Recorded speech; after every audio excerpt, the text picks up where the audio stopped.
اعوذ باللہ من الشیطان الرجیم بسم اللہ الرحمن الرحیم السلام علیکم ورحمۃ اللہ وبرکاتہ۔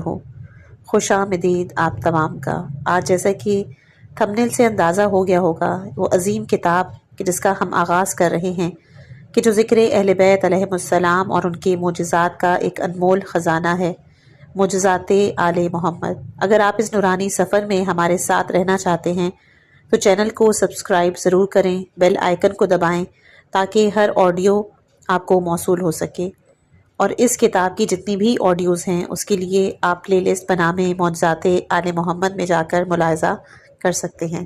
آج اس کتاب کا حصہ نمبر اول انشاءاللہ کے بیان ہوگا، اور کتاب کو شروع کرنے سے پہلے میں شکریہ ادا کرنا چاہوں گی ان کا کہ جنہوں نے ہمیں معجزات آل محمد پڑھنے کی درخواست کی تھی۔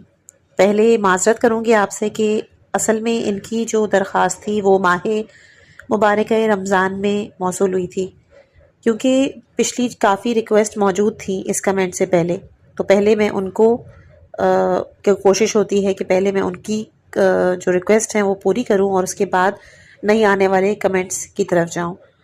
تو وہ پوری ہوتے ہوتے کتابیں اب جا کے مجھے وقت ملا کہ میں معجزات آل محمد کتاب کو پڑھوں۔ دل کافی عرصے سے تھا، اور اسی طرح ایک اور چیز کہ مجھے کمنٹ موصول ہوا تھا کہ آپ جب بھی کتاب کو اپلوڈ کیا کریں تو ساتھ میں پکچر کے فارم میں یہ بھی بتا دیا کریں کہ یہ کس ادارے کس جگہ سے ہمیں مل سکتا ہے، سامنے پتہ موجود ہے، ٹیلی فون نمبر موجود ہے، اور ساتھ ہی فہرست کے حوالے سے بھی کہا تھا، لیکن معذرت میں تمام کی تمام فہرست نہیں ڈال سکتی، البتہ اس کا پہلا صفحہ اور اس کا آخری صفحہ میں ضرور انشاءاللہ کہ ہر آڈیو میں ڈالنے کی کوشش کروں گی۔ یہ کتاب 28ویں پیج سے شروع ہوتی ہے کہ جہاں سے میں اس کو پڑھوں گی، اور اس کا جو آخری اختتام ہے وہ ہے پیج نمبر 466۔ چلتے ہیں اپنی کتاب کے پہلے باب کی طرف۔ معجزات امیر المومنین علی علیہ السلام پر مشتمل ہے۔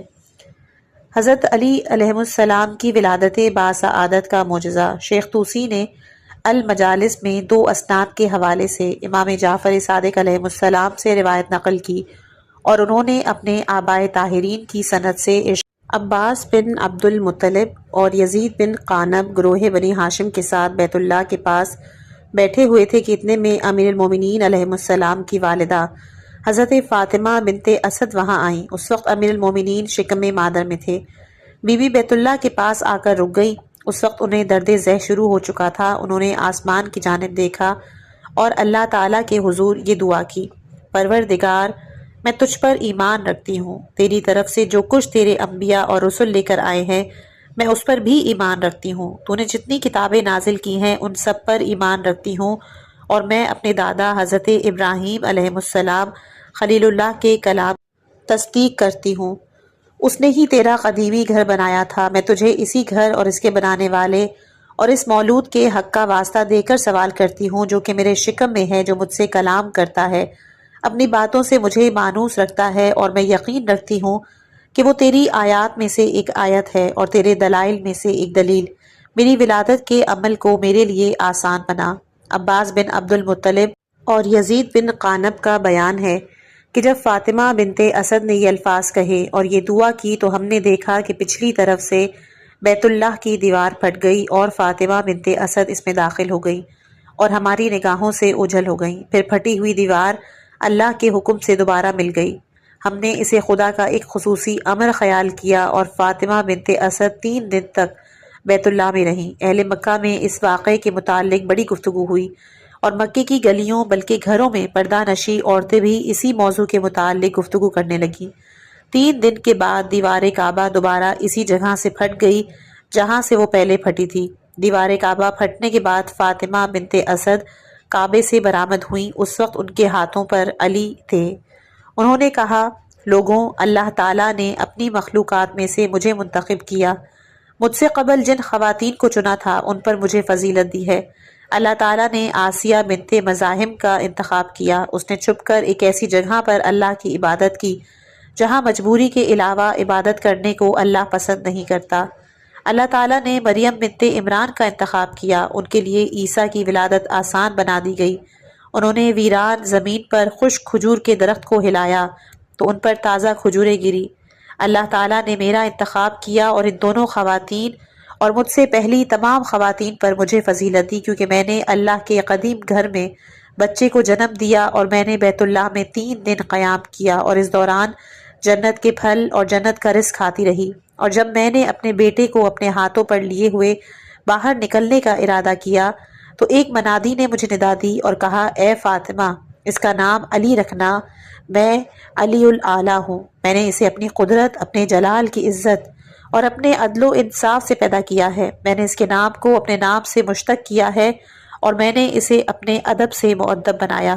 میں نے اپنا حکم اس کے سپرد کیا، میں نے اسے اپنے گہرے علم سے واقفیت عطا کی اور وہ میرے گھر میں پیدا ہوا، اور وہ پہلا فرد ہے جو میرے گھر کے اوپر کھڑا ہو کر اذان دے گا۔ میرے گھر میں نصب بتوں کو توڑے گا، انہیں منہ کے بل زمین پر گرا دے گا۔ وہ میری عظمت بیان کرے گا اور میری تمجید کرے گا اور میرے کلمہ توحید کو جاری کرے گا۔ وہ میرے حبیب اور میرے نبی اور میرے منتخب رسول محمد مصطفیٰ صلی اللہ علیہ وآلہ وسلم کے بعد امام ہوگا اور اس کا وصی ہوگا۔ اس کے لیے خوشخبری ہے کہ جو اس سے محبت رکھے گا اور اس کی مدد کرے گا، اور اس کے لیے ہلاکت اور افسوس ہے جو اس کی نافرمانی کرے گا اور اس کی مدد نہ کرے گا اور اس کے حق کا انکار کرے گا۔ روایت میں ہے کہ حضرت ابو طالب علیہ السلام نے اپنے فرزند کو دیکھا تو آپ بہت خوش ہوئے۔ حضرت علی علیہ السلام نے ان سے کہا، السلام علیکم یا ابتا ورحمۃ اللہ وبرکاتہ، ابا جان آپ پر سلام اور اللہ کی رحمت اور برکتیں آپ پر نازل ہوں۔ راوی کا بیان ہے کہ پھر رسول خدا صلی اللہ علیہ وآلہ وسلم تشریف لائے۔ آپ جیسے ہی آئے تو حضرت علی علیہ السلام نے ہل جل کر آپ کی تعظیم کی، آپ کو دیکھ کر مسکرانے لگے اور کہا، السلام علیکہ یا رسول اللہ ورحمۃ اللہ وبرکاتہ، رسول خدا آپ پر سلام ہو، اللہ کی رحمتیں اور برکتیں نازل ہوں۔ پھر حکم خدا سے آپ کھانسے۔ آپ نے سورہ مومنون کی آیات کی تلاوت کی اور کہا، اللہ کے نام کا سہارا لے کر جو کہ مہربان اور نہایت رحم کرنے والا ہے، یقیناً اہل ایمان نے نجات پائی جو کہ اپنی نماز میں خشوع کرتے ہیں۔ یہ سن کر رسول خدا نے فرمایا، تیرے ذریعے سے وہ نجات پائیں گے۔ حضرت نے سورہ مومنون کی 11 آیات تلاوت کی، اور جب انہوں نے 10ویں اور 11ویں آیت پڑھی اور کہا کہ وہی لوگ وارث ہیں جو کہ جنت الفردوس کے وارث بنیں گے، وہ اس میں ہمیشہ رہیں گے، رسول خدا صلی اللہ علیہ وآلہ وسلم نے فرمایا، اللہ کی قسم تو ان کا امیر ہوگا، تو انہیں اپنے علوم کا رزق فراہم کرے گا اور وہ علم کے ہتھیاروں سے مسلح ہوں گے۔ خدا کی قسم تو ان کا رہبر ہوگا اور وہ تیرے ذریعے سے ہدایت پائیں گے۔ اس کے بعد رسول خدا نے حضرت فاطمہ بنت اسد سے کہا کہ آپ اس کے چچا حمزہ کے پاس جائیں اور اسے اس کی خوشخبری دیں۔ بی بی نے کہا، اگر میں انہیں خوشخبری دینے جاؤں تو میرے بچے کو کون سیراب کرے گا؟ رسول خدا نے کہا، میں اسے سیراب کروں گا۔ فاطمہ بنت اسد نے کہا، تو کیا آپ اسے سیراب کریں گے؟ رسول خدا صلی اللہ علیہ وآلہ وسلم نے فرمایا، جی ہاں۔ اور اس کے بعد آن حضرت نے اپنی زبان علی کے منہ میں دی تو اس سے 12 چشمے جاری ہوئے۔ اس دن کو یوم الترویہ کا نام دیا گیا، یعنی سیراب ہونے کا دن۔ جب فاطمہ بنت اسد واپس آئیں، انہوں نے ایک نور دیکھا جو علی سے اٹھ اٹھ کر آسمان تک جا رہا تھا۔ بی بی کہتی ہیں کہ میں نے اپنے بیٹے کے بدن کو مضبوط کر کے باندھا مگر وہ بندھن ٹوٹ گیا۔ پھر میں نے اپنے بیٹے کو 2 کپڑوں کے بدن سے باندھا مگر علی نے اسے بھی توڑ دیا۔ میں نے 3 کپڑوں سے اپنے فرزند کو باندھا مگر آپ نے وہ بھی توڑ دیا۔ پھر میں نے 4 کپڑوں سے اپنے بیٹے کو باندھا، وہ چاروں کپڑے مصر کے بنے ہوئے مضبوط کپڑے تھے مگر میرے بیٹے نے وہ بھی توڑ دیے۔ اس کے بعد میں نے اسے دیباج کے 5 کپڑوں سے باندھا تو میرے بچے نے وہ بھی توڑ دیے۔ پھر میں دیباج کے 6 اور چمڑے کے ایک مضبوط کپڑے سے باندھا، میرے بیٹے نے انگڑائی لی، وہ سب کے سب حکم خداوندی سے پھٹ گئے۔ اور اس کے بعد میرے بیٹے نے کہا، امی جان آپ میرے ہاتھ نہ باندھیں کیونکہ میں اپنی انگلی کے ساتھ اپنے رب سے مناجات کرنے کا خواہش مند ہوں۔ شیر خدا کا یہ فعل دیکھ کر ابو طالب نے کہا، یقیناً اسے شان ملے گی اور یہ نامور بچہ ہوگا۔ پھر دوسرے دن رسول خدا صلی اللہ علیہ وآلہ وسلم جناب فاطمہ بنت اسد کے پاس تشریف لائے۔ جب علی علیہ السلام نے آپ کو دیکھا، انہوں نے آن حضرت پر سلام کیا، آپ کو دیکھ کر مسکرانے لگے، اشارے سے کہنے لگے، رسول خدا صلی اللہ علیہ وآلہ وسلم نے آپ علیہ السلام کو اٹھایا تو آپ کی والدہ نے کہا رب کعبہ کی قسم اس نے انہیں پہچان لیا ہے، اور حضرت فاطمہ بنت اسد علیہ السلام کے اسی جملے کی وجہ سے اسی دن کا نام یوم عرفہ رکھا گیا، یعنی اس دن امیر المومنین علیہ السلام نے رسول خدا صلی اللہ علیہ وآلہ وسلم کو پہچان لیا تھا۔ اور جب تیسرا دن ہوا اور وہ دن 10 ذی الحجہ کا تھا تو حضرت ابو طالب علیہ السلام نے لوگوں میں منادی کرائی کہ آؤ اور میرے بیٹے علی کی ولادت کی خوشی میں کھانا کھاؤ۔ ابو طالب نے 300 اونٹ اور 1000 گائے اور بکریاں ذبح کی اور عظیم الشان دعوت کا اہتمام کیا۔ انہوں نے لوگوں سے کہا میرے فرزند کی ولادت کی دعوت کھانے والوں، پہلے بیت اللہ کے گرد 7 مرتبہ طواف کرو، پھر میرے ہاں آ جاؤ اور میرے بیٹے علی پر سلام کرو، یقیناً خدا نے اسے شرف دیا ہے۔ ابو طالب کے اسی فعل کی وجہ سے اس دن کا نام یوم النحر رکھا گیا، یعنی قربانی کا دن۔ ابن شہر آشوب مناقب میں لکھتے ہیں کہ شیعوں کا اس بات پر اجماع ہے کہ حضرت علی علیہ السلام کعبے میں پیدا ہوئے۔ سنی علماء نے بھی اسی حقیقت کو تسلیم کیا ہے اور لکھا کہ حضرت کی پیدائش کعبے میں ہوئی تھی۔ مناقب آل ابی طالب جلد نمبر 2 صفحہ 175 اور اس کے علاوہ باقی اور بھی کتب سامنے مینشن ہوئی ہیں۔ لفظ امیر المومنین کا اختصاص۔ جابر بن یزید جوفی کا بیان ہے کہ میں نے امام محمد باقر علیہ السلام سے پوچھا کہ امیر المومنین علیہ السلام کو امیر المومنین کا لقب کیوں دیا گیا؟ امام نے فرمایا کہ اللہ تعالیٰ نے ان کا لقب امیر المومنین رکھا، اور جب اس نے روز میثاق لوگوں سے اپنی ربوبیت کا وعدہ لیا تھا تو اس کے ساتھ لوگوں سے یہ وعدہ بھی لیا تھا کہ محمد میرے رسول ہیں اور علی امیر المومنین۔ ابو بصیر نے امام محمد باقر علیہ السلام سے نقل کیا کہ آپ نے قرآنی آیت کہ تم ضرور اس پر ایمان لاؤ گے اور ضرور اس کی مدد کرو گے، اس کی تفسیر کرتے ہوئے فرمایا کہ اللہ تعالیٰ نے حضرت آدم علیہ السلام سے لے کر جتنے بھی نبی بھیجے وہ سب کے سب اسی دنیا میں واپس آئیں گے اور رسول خدا اور امیر المومنین علیہ السلام کی مدد کریں گے۔ اسی لیے اللہ تعالیٰ نے اہل ایمان کے لیے لازم قرار دیا ہے کہ وہ انبیاء ما سبق پر ایمان لائیں۔ سورہ آل عمران آیت نمبر 84۔ ہم اللہ پر ایمان لائے اور جو کچھ ہم پر اتارا گیا اور جو کچھ ابراہیم، اسماعیل، اسحاق، یعقوب اور اولاد یعقوب علیہ السلام پر اتارا گیا، اور جو کچھ موسیٰ اور عیسیٰ علیہ السلام اور انبیاء کو ان کے رب کی طرف سے عطا ہوا ہے، ہم اس پر ایمان لائے۔ ہم ان میں سے کسی میں بھی تفریق نہیں کرتے اور ہم اس کے فرما بردار ہیں۔ امام جعفر صادق علیہ السلام نے قرآن مجید کی آیت کہ اور جب تیرے رب نے بنی آدم کی پشتوں سے ان کی ذریت کو نکالا اور انہیں ان کی جانوں پر گواہ بنایا، اس کی تفسیر بیان کرتے ہوئے فرمایا کہ اللہ تعالیٰ نے آدم علیہ السلام کی پشت سے اسی کی نسل کو برآمد کیا اور وہ ذرات کی مانند تھے، اور اللہ تعالیٰ نے انہیں اپنی معرفت کرائی، اور اگر خدا ایسا نہ کرتا تو کوئی بھی اسے پہچان نہ سکتا۔ اللہ تعالیٰ نے ان سے کہا کیا میں تمہارا رب نہیں ہوں؟ تمام بنی آدم نے جواب میں کہا بے شک تو ہمارا رب ہے۔ پھر اللہ نے فرمایا یہ محمد میرا رسول، یہ علی امیر المومنین میرا خلیفہ اور میرا امین ہے۔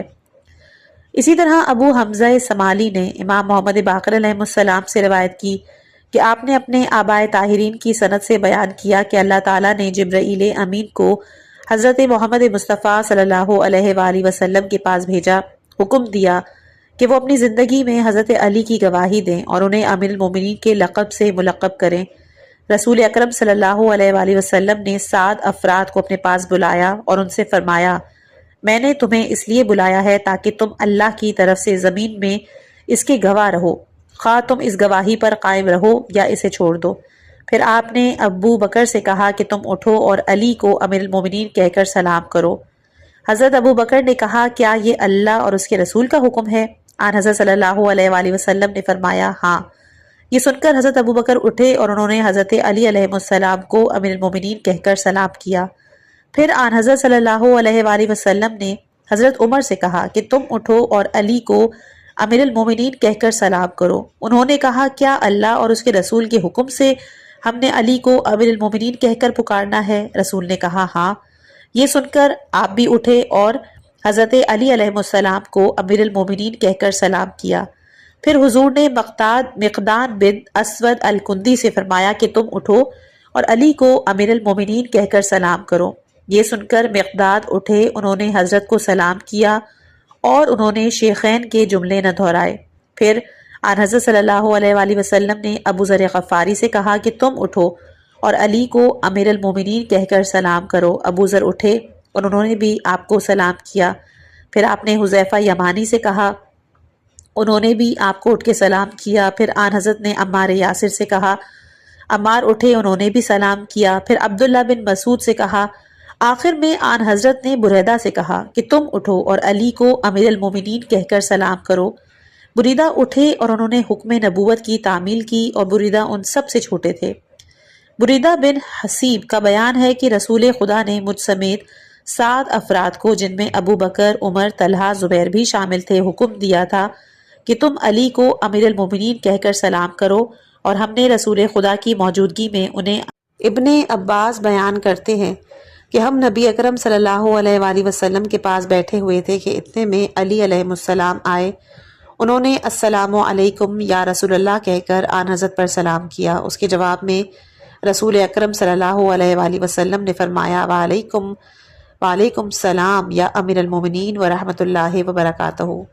حضرت علی علیہ السلام نے کہا، یا رسول اللہ، آپ اپنی زندگی میں مجھے امیر المومنین کہہ کر پکارتے ہیں؟ تو حضور نے کہا کہ جی ہاں، میں اپنی زندگی میں ہی کہوں گا۔ کل جب آپ ہمارے پاس سے گزرے تو اس وقت میں اور جبرائیل آپس میں محو گفتگو تھے، مگر آپ نے ہمیں سلام نہیں کیا۔ جبرائیل نے مجھ سے کہا، کیا بات ہے، امیر المومنین ہمارے پاس سے گزرے مگر انہوں نے ہمیں سلام نہیں کیا؟ خدا کی قسم، اگر وہ ہمیں سلام کرتے تو ہمیں بہت خوشی ہوتی اور ہم انہیں جواب سلام دیتے۔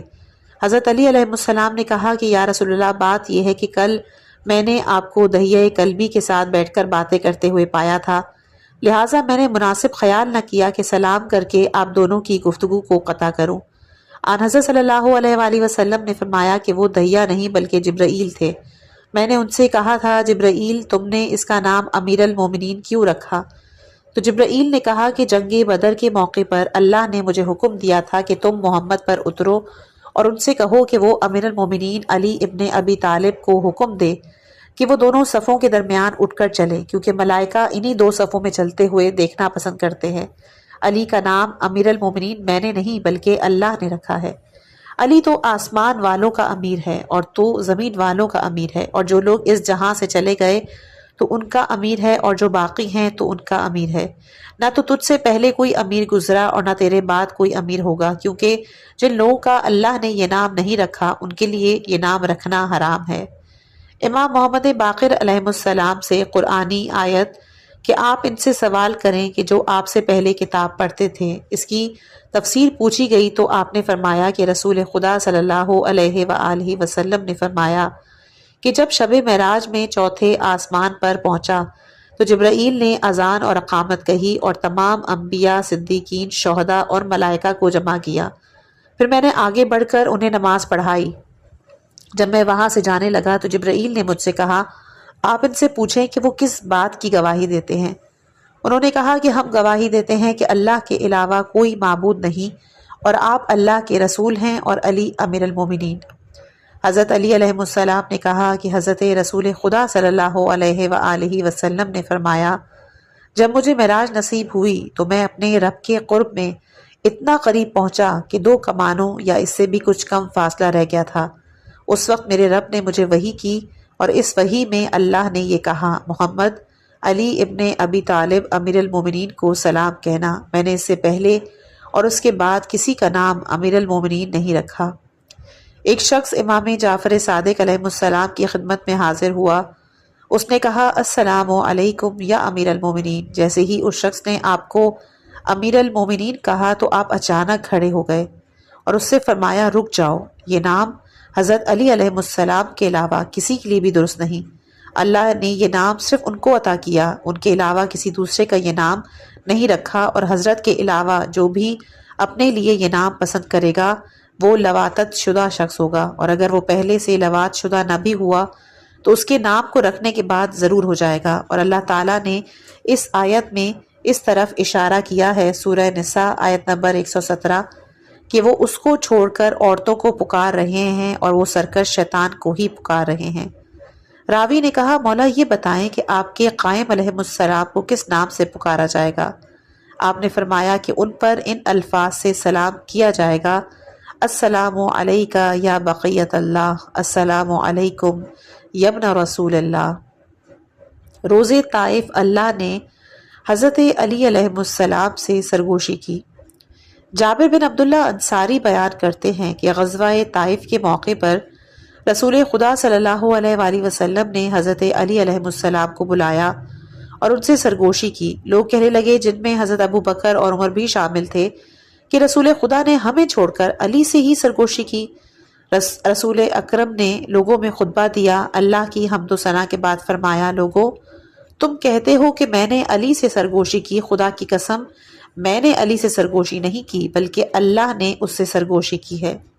اسی طرح ابو رافع کا بیان ہے کہ جب رسول خدا صلی اللہ علیہ وآلہ وسلم نے حضرت ابو بکر کو سورہ براءت کی آیات کی تبلیغ کے لیے روانہ کیا تو اللہ تعالیٰ نے اپنے حبیب سے فرمایا: آپ اسے چھوڑ رہے ہیں جس سے کئی بار میں نے سرگوشی کی ہے، اور اسے بھیج رہے ہیں کہ جس سے میں نے کبھی سرگوشی نہیں کی۔ اور اس کے بعد آن حضرت نے حضرت علی علیہ السلام کو تبلیغ سورہ براءت کے لیے روانہ کیا۔ چلتے وقت حضرت علی نے رسول خدا صلی اللہ علیہ وآلہ وسلم سے عرض کی: یا رسول اللہ، آپ مجھے وصیت کریں۔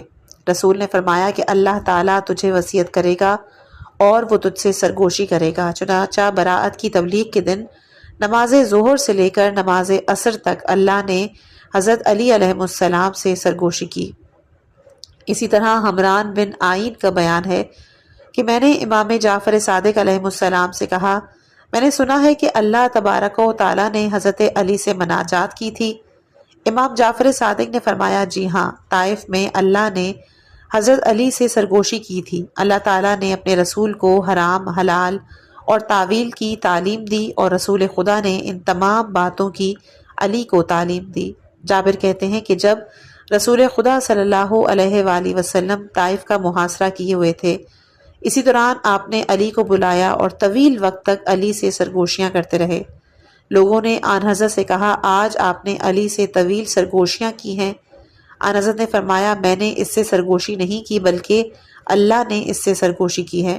اسی طرح جب حضرت عمر زخمی ہوئے اور انہیں اپنی موت کا یقین ہو گیا تو انہوں نے منصب خلافت کے لیے 6 رکنی شورا تشکیل دی، اور جب شورا کا اجلاس ہوا تو حضرت علی علیہ السلام نے اہل شورا سے کہا: میں تم سے جو کچھ بیان کروں، اگر وہ حق ہو تو اسے قبول کر لینا، اور میری بات غلط ہو تو اس کی تردید کر دینا۔ پھر آپ نے وہاں اپنے بہت سے خصائص کا تذکرہ کیا اور اپنی ہر خاصیت کے لیے اہل شورا سے پوچھتے تھے: کیا یہ سچ ہے؟ اور اس کے جواب میں اہل شورا آپ کے بیان کی تصدیق کرتے تھے۔ آپ نے اپنے فضائل بیان کرتے ہوئے اہل شورا سے فرمایا: کیا تم جانتے ہو کہ رسول اکرم نے محاصرہ طائف کے دوران مجھ سے سرگوشی کی تھی، جو کہ لمبی ہو گئی؟ تم میں سے کچھ افراد نے آن حضرت سے کہا تھا: یا رسول اللہ، آپ نے ہمیں نظر انداز کر کے علی سے سرگوشی کی۔ تو رسول نے اس کے جواب میں فرمایا تھا کہ میں نے اس سے سرگوشی نہیں کی، بلکہ اللہ نے اس سے سرگوشی کی۔ تو کیا یہ بات سچ ہے؟ تمام حاضرین نے کہا: جی ہاں، یہ سچ ہے۔ اس روایت کو اہل سنت محدثین نے بھی اپنی کتابوں میں نقل کیا ہے، جن میں امام ترمذی، ابو سالبی، ابن کثیر، ابن مغازی اور سمعانی زیادہ اہم ہیں۔ مقام شب معراج۔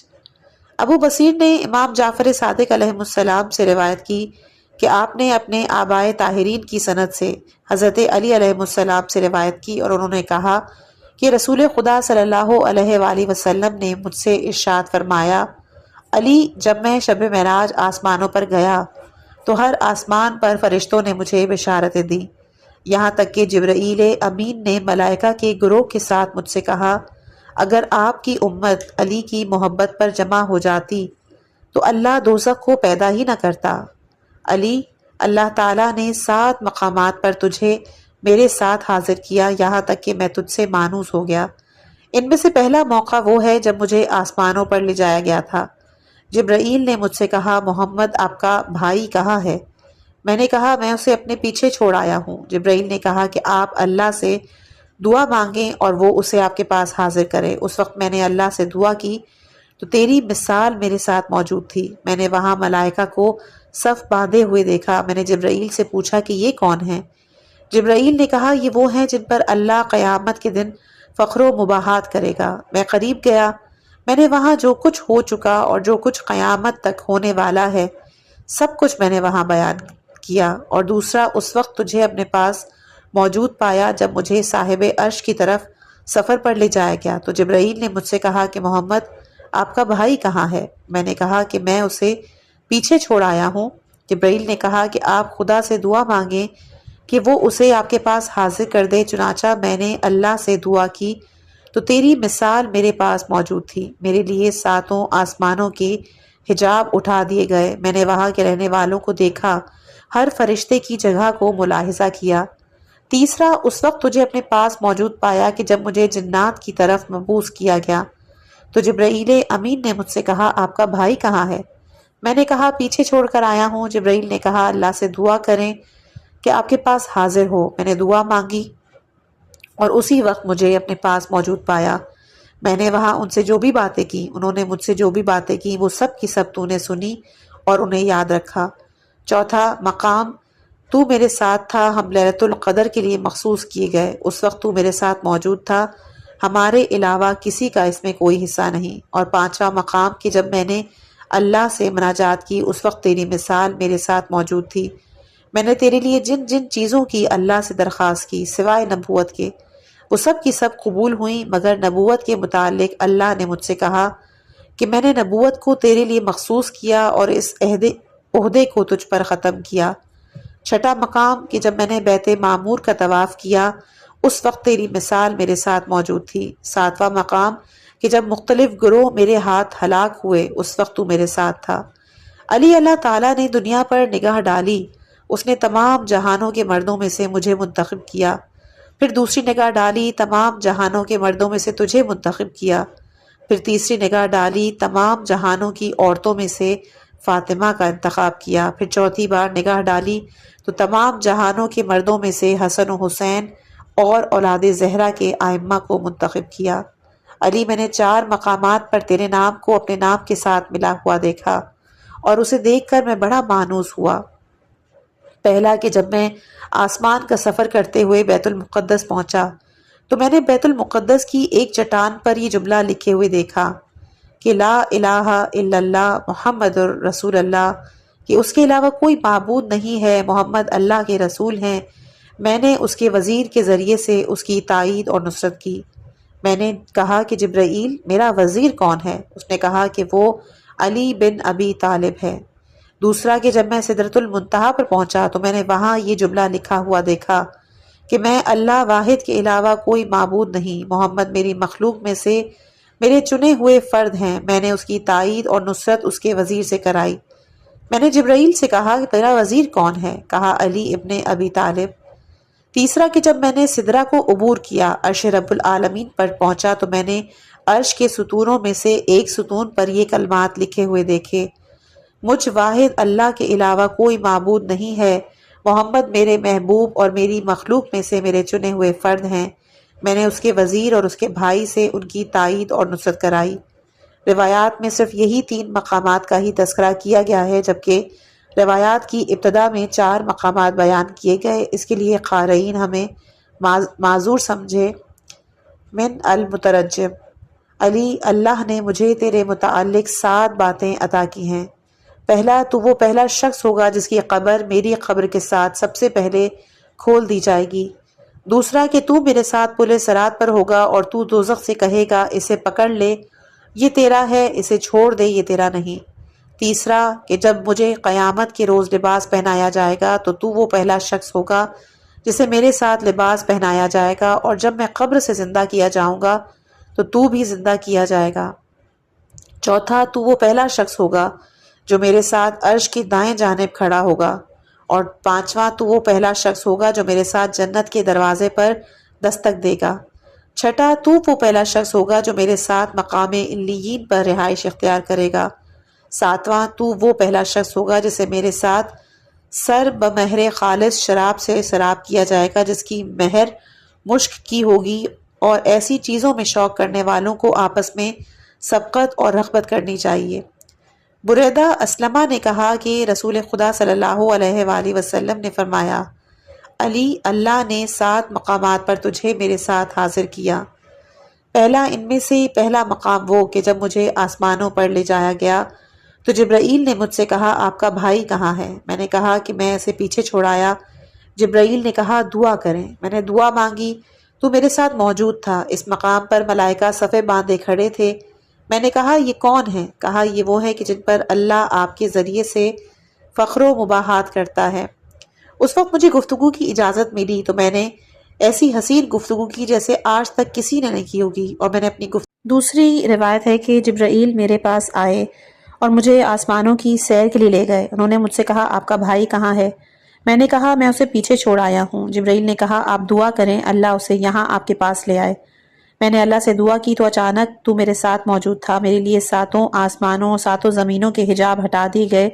میں نے ان کے تمام باشندوں اور رہائش پذیر افراد کو دیکھا اور ہر فرشتے کی جگہ کا ملاحظہ کیا، اور میں نے وہاں جو کچھ دیکھا وہ سب کچھ تو نے بھی دیکھا۔ تیسرا کہ میں جنات کی طرف گیا تو جبرائیل نے مجھ سے کہا آپ کا بھائی کہاں ہے؟ میں نے کہا میں پیچھے چھوڑ آیا تو جبرائیل نے کہا کہ آپ اللہ سے دعا کریں کہ وہ آپ کے پاس حاضر ہو۔ میں نے دعا کی تو میرے ساتھ موجود تھا۔ وہاں پر میں نے جنات سے جو بھی گفتگو کی اور جو کچھ جنات نے مجھے کہا تو نے وہ تمام باتیں سنی، اور ان باتوں سے تو بھی اتنا ہی واقف ہے جتنا کہ میں واقف ہوں۔ چوتھا میں نے تیرے متعلق اللہ سے جو بھی سوال کیا تو نبوت کے علاوہ اللہ نے میری ہر درخواست قبول فرمائی، اور نبوت کے متعلق کہا کہ محمد میں نے نبوت کے لیے تجھے مخصوص کر لیا۔ پانچواں اللہ نے ہمیں لیلۃ القدر کے لیے مخصوص کیا ہے اور ہمارے علاوہ اور کسی کو کوئی حصہ نہیں۔ چھٹا جبرائیل آئے اور مجھے آسمان پر لے گئے۔ انہوں نے مجھ سے کہا آپ کا بھائی کہاں؟ میں نے کہا میں اسے پیچھے چھوڑ آیا۔ جبرائیل نے کہا اللہ سے دعا مانگے خدا اسے آپ کے پاس حاضر کرے۔ میں نے دعا مانگی تو میرے ساتھ وہاں موجود تھا۔ وہاں جبرائیل نے اذان دی اور میں نے تمام آسمان والوں کو نماز پڑھائی۔ اس وقت تو میرے ساتھ تھا۔ ساتواں ہم باقی رہ جائیں گے یہاں تک کہ کوئی بھی باقی نہ رہے گا اور تمام گروہ ہمارے ہاتھوں سے ہلاک ہوں گے۔ ابن عباس کا بیان ہے کہ نبی اکرم صلی اللہ علیہ وآلہ وسلم نے حضرت علی، فاطمہ، حسن و حسین علیہ السلام کو شب معراج آسمان پر دیکھا، ان پر سلام کیا جبکہ حضور انہیں زمین پر چھوڑ کر گئے تھے۔ شارق انوار الیقین فی حقائق کشف اسرار امیر المومنین حافظ رجب البرسی۔ مگر یہ روایت صحیح نہیں ہے کیونکہ معراج مکہ میں ہوئی اور حضرت علی و زہرا کی شادی مدینہ میں ہوئی اور حسنین کریمین بھی مدینہ میں پیدا ہوئے تھے، اس لیے یہ روایت ناقابل قبول ہے۔ آپ علیہ السلام کا فرشتوں کے محاکمے کے لیے جبرائیل کا آسمان پر لے جانا۔ پہلی روایت ہے عبداللہ ابن مسعود کا بیان ہے کہ حضرت فاطمۃ الزہرا سلام اللہ علیہا کے دروازے پر گیا، ان سے کہا آپ کا شوہر کہاں؟ سیدہ نے کہا انہیں جبرائیل آسمان پر لے گئے۔ میں نے پوچھا وہ کیوں؟ بی بی نے کہا ملائکہ کا ایک بات میں اختلاف ہوا تو انہوں نے اللہ سے کسی کے محاکمے کی درخواست کی۔ اللہ نے ان کی طرف وحی کی کہ تم خود ہی کسی فیصل کا انتخاب کر لو، اور اس کے بعد ملائکہ نے علی ابن ابی طالب علیہ السلام کا انتخاب کیا۔ شب بدر جبرائیل و میکائیل و اسرافیل اور دوسرے فرشتوں کا حضرت کو سلام کرنا۔ روایت ہے کہ جنگ بدر کی شب کو رسول خدا صلی اللہ علیہ وآلہ وسلم نے اپنے اصحاب کو کنویں سے پانی لانے کے لیے کہا، مگر سب نے خاموشی اختیار کر لی۔ حضرت علی مشک لے کر کنویں کی طرف روانہ ہوئے، آپ نے وہاں سے پانی بھرا اور آپ پانی لے کر آ رہے تھے کہ تیز ہوا کا جھونکا آیا جس سے پانی بہہ گیا۔ آپ دوبارہ آئے، مشک بھری، پھر تیز ہوا کا جھونکا آیا اور پانی زمین پر بہہ گیا۔ الغرض 3 بار ایسا ہوتا رہا۔ چوتھی بار آپ نے مشک بھری اور رسول خدا کے پاس آ گئے، انہیں حالات سے مطلع کیا۔ انہوں نے فرمایا کہ پہلی ہوا میں جبرائیل 1000 فرشتوں کو ساتھ لے کر گزرے تھے اور انہوں نے آپ کو سلام کیا تھا۔ دوسری ہوا میں میکائیل 1000 فرشتوں، انہوں نے بھی آپ کو سلام کیا۔ تیسری ہوا میں اسرافیل 1000 فرشتوں کو ساتھ لے کر گزرے، انہوں نے بھی آپ کو سلام کیا۔ ایک روایت میں یہ الفاظ ہیں وہ سب تمہاری حفاظت کے لیے آئے تھے۔ اسماعیل حمیری نے اسی واقعے کے متعلق کہا ہے کہ جبرائیل، میکائیل اور اسرافیل نے رات کے وقت انہیں سلام کیا تھا۔ جب وہ خطرات کے دور میں پانی لینے کے لیے آئے تھے تو ملائکہ نے ان کی حفاظت کے لیے اپنے گھیرے میں لیا تھا، جبکہ علی خطرات کے عادی تھے۔ 3000 فرشتوں نے انہیں خوش آمدید کہا اور انہیں سلام کیا تھا۔ اسی طرح اس واقعے کو اہل سنت محدث عبداللہ بن احمد بن حنبل نے بھی نقل کیا، اور انہوں نے لکھا ہے کہ حارث نے حضرت علی علیہ السلام سے روایت کی کہ انہوں نے کہا کہ بدر کی شب رسول خدا صلی اللہ علیہ وآلہ وسلم نے فرمایا ہمیں کون پانی پلائے گا؟ تمام لوگ خاموش رہے۔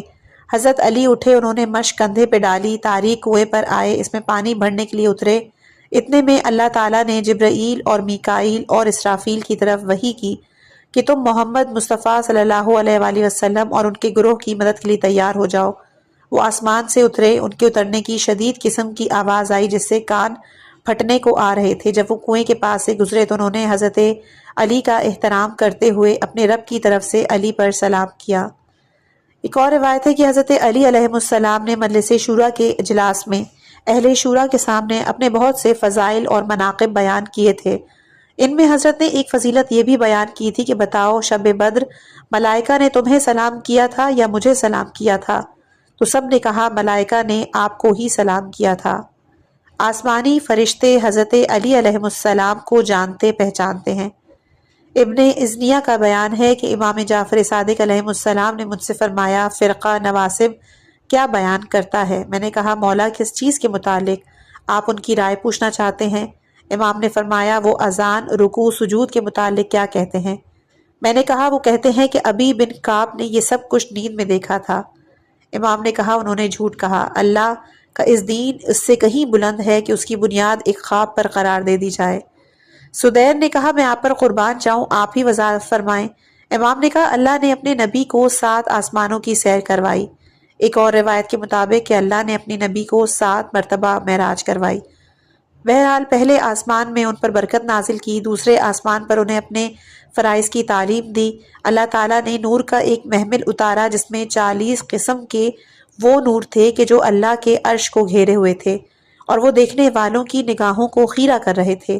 ان میں سے ایک نور زرد رنگ کا تھا اور زردی اسی سے پیدا ہوئی، ایک نور سرخ رنگ کا تھا چنانچہ سرخ رنگ کو اسی سے سرخی نصیب ہوئی، ان میں سے ایک سفید تھا اور اسی سے سفید رنگ کو سفیدی ملی، اور باقی نورانی مخلوقات کی تعداد کے مطابق تھے۔ اس محمل کے رنگ حلقوں اور چاندی کی زنجیروں کی شکل میں تھے۔ اس کے بعد آپ کو آسمان کی جانب لے جایا گیا، فرشتے آسمان کے اطراف میں ایک طرف ہو گئے اور وہ سجدے میں گر گئے۔ انہوں نے سبوحن قدوسن کی تسبیح پڑھی، کہنے لگے یہ نور ہمارے رب کے نور سے کتنی مشابہت رکھتا ہے۔ جبرائیل نے کہا اللہ اکبر اللہ اکبر۔ پھر آسمان کے دروازے کھول دیے گئے، ملائکہ نے صفیں باندھ کر رسول کو سلام کیا اور حبیب خدا سے پوچھا آپ کے بھائی کیسے ہیں؟ جب آپ زمین پر جائیں تو انہیں ہمارا سلام کہیں۔ حضور نے کہا کیا تم اسے جانتے ہو؟ فرشتوں نے کہا کہ ہم بھلا ان سے ناواقف کیسے رہ سکتے ہیں جبکہ ہم سے اللہ نے آپ کا اور علی کا اور قیامت کے دن تک پیدا ہونے والے ان کے شیعوں کا عہد لیا تھا، اور ہم روزانہ 5 مرتبہ اس کے شیعوں کے چہروں کو مس کرتے ہیں، یعنی ہم ہر نماز کے وقت ان کے چہروں کو مس کرتے ہیں اور آپ پر اور ان پر درود بھیجتے ہیں۔ پھر اللہ نے میرے لیے 40 دوسرے انوار کا اضافہ کیا جو کہ پہلے نور سے مختلف تھے، اور میرے لیے نور کے حلقوں اور زنجیروں میں اضافہ کیا۔ مجھے دوسرے آسمان پہ لے جایا گیا۔ جب میں دوسرے آسمان کے دروازے کے قریب پہنچا تو فرشتے سمٹ کر آسمان کے اطراف میں جمع ہو گئے اور وہ سجدے میں گر پڑے۔ انہوں نے کہا کہ سبوحن قدوسن رب الملائکۃ والروح۔ پھر کہا یہ نور ہمارے پروردگار سے کتنی مشابہت رکھتا ہے۔ اس وقت جبرائیل نے کہا اشہد ان لا الہ الا اللہ اشہد ان لا الہ الا اللہ۔ فرشتے اکٹھے ہوئے جبرائیل سے پوچھنے لگے آپ کے ساتھ یہ کون آئے ہیں؟ انہوں نے کہا یہ محمد ہیں۔ فرشتوں نے کہا تو کیا وہ مبعوث ہو چکے ہیں؟ انہوں نے کہا جی ہاں۔ یہ سن کر وہ دوڑتے ہوئے میری طرف آئے، انہوں نے مجھ پر سلام کیا اور کہنے لگے اپنے بھائی کو ہمارا سلام کہیے گا۔ میں نے ان سے پوچھا کیا تم انہیں جانتے ہو؟ انہوں نے کہا ہم بھلا ان سے ناواقف کیسے رہ سکتے ہیں جبکہ ہم سے اللہ نے آپ کا اور علی کا قیامت کے دن تک پیدا ہونے والے ان کے شیعوں کا عہد لیا تھا، اور ہم روزانہ 5 مرتبہ ان کے شیعوں کے چہرے کو مس کرتے ہیں، یعنی ہم ہر نماز کے وقت ان کے چہرے کو مس کرتے ہیں۔ حضور نے کہا پھر میرے پروردگار نے مجھے 40 قسم کے اور انوار عطا کیے جو کہ پہلے انوار سے مختلف تھے۔ پھر مجھے تیسرے آسمان پر لے جایا گیا، فرشتے سمٹ کر ایک طرف ہوئے، سجدے میں گرے، کہا سبوحن قدوسن رب الملائکۃ والروح۔ پھر کہنے لگے یہ نور ہمارے پروردگار کے نور سے کتنی مشابہت رکھتا ہے۔ تو جبرائیل نے 2 دفعہ کہا اشہد ان محمد رسول اللہ۔ فرشتے جمع ہوئے، کہنے لگے اول و آخر، حاشر ناشر کو خوش آمدید۔ محمد تمام انبیاء سے بہتر، اعلیٰ تمام اوصیاء سے بہتر، پھر انہوں نے سلام کیا، مجھ سے میرے بھائی کا پوچھا، میں نے کہا وہ تو زمین پر ہیں، کیا تم پہچانتے ہو؟ کہنے لگے ہم بھلا کیسے ناواقف رہ سکتے ہیں، جبکہ ہر سال بیت معمور کا حج ہوتا ہے، اس پر سفید کپڑے کا غلاف چڑھا جاتا ہے اور اس غلاف پر محمد، علی، حسن، حسین اور دوسرے ائمہ اور قیامت کے دن تک پیدا ہونے والے ان کے شیعوں کے نام لکھے ہوتے ہیں۔ ہم روزانہ 5 مرتبہ ان پر برکت نازل کرتے ہیں۔ ان کا مقصد یہ تھا کہ وہ روزانہ ہر نماز کے وقت ان کے سروں پر اپنے ہاتھ پھیرتے ہیں۔ آن حضرت نے کہا کہ پھر میرے پروردگار نے مجھے اور 40 انوار عطا کیے کہ جو پہلے انوار سے مختلف تھے۔ مجھے چوتھے آسمان پر لے جایا گیا اور وہاں پر فرشتوں نے زبان سے کچھ نہ کہا، البتہ مجھے بھنبھناہٹ کی آواز سنائی دی، گویا کہ وہ ان کے سینوں سے برآمد ہو رہی تھی۔ فرشتے اکٹھے ہوئے، آسمان کے دروازے کھلے، وہ میرے طرف دوڑتے ہوئے آئے۔ جبرائیل نے تب حیا علی الصلاۃ اور حیا علی الفلاح 2 دفعہ کہا۔ فرشتوں نے کہا یہ 2 ملی ہوئی معروف آوازیں ہیں۔ پھر جبرائیل نے کہا قد قامت الصلاۃ 2 دفعہ۔ ملائکہ نے کہا کہ وہ قیامت کے دن تک اس کے شیعوں کے لیے قائم رہے گی۔ پھر فرشتے جمع ہوئے، انہوں نے کہا کہ آپ نے اپنے بھائی کو کس حال میں چھوڑا؟ میں نے ان سے کہا تو کیا تم اسے جانتے ہو؟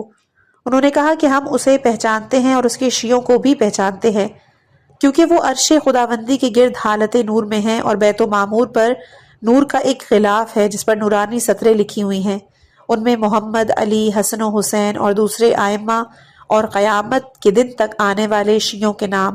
ان میں نہ تو کسی کے نام کا اضافہ ہو سکتا ہے اور نہ ہی کسی کی کمی ہو سکتی ہے۔